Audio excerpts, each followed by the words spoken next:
কবি সন্দীপ কুমার চৌধুরী।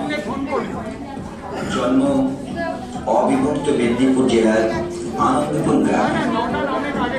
স্কুল জীবন থেকে স্কুলের দেওয়াল পত্রিকায় লেখালেখির শুরু, সাথে আবৃত্তি ও অভিনয়। কলকাতা বিশ্ববিদ্যালয় থেকে বাংলা স্নাতক, কেন্দ্রীয় সরকারি কর্মচারী। ছোট্ট থেকে বাংলা সাহিত্যের প্রতি টান ও লেখালেখি।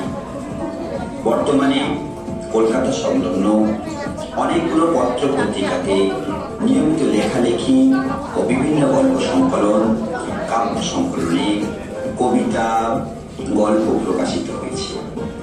কবি হিসাবে একক কাব্যগ্রন্থ প্রকাশ সময়ের অপেক্ষা। আমি সন্দীপ কুমার চৌধুরী। আমার কবিতা মায়ের আগমন। বাতাসে বিসর্জনের সুর। 4 দিনের পুজো শেষে মা ফিরছেন। মানুষের মনের বিষণ্ণতা ঢেকে যায় বিজয়ার কোলাহলে। প্রতিমা জলে পড়ে। নদীর পাড়ে দাঁড়িয়ে নিরন্ন ছেলেগুলো পরনে ছেঁড়া জামা, পেট অনেকখানি ভেতরে ঢোকা, হাড় গিলে চেহারা, মুখে অনাবিল হাসি, চোখ দুটো স্থির।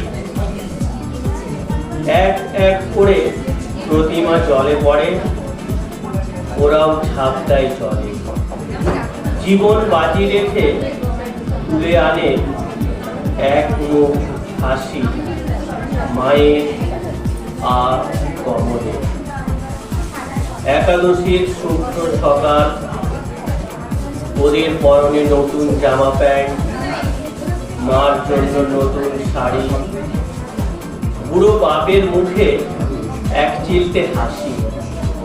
কতদিন বাদে গরম ভাতের ফেনা গন্ধ।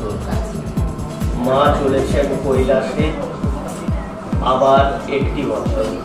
নমস্কার।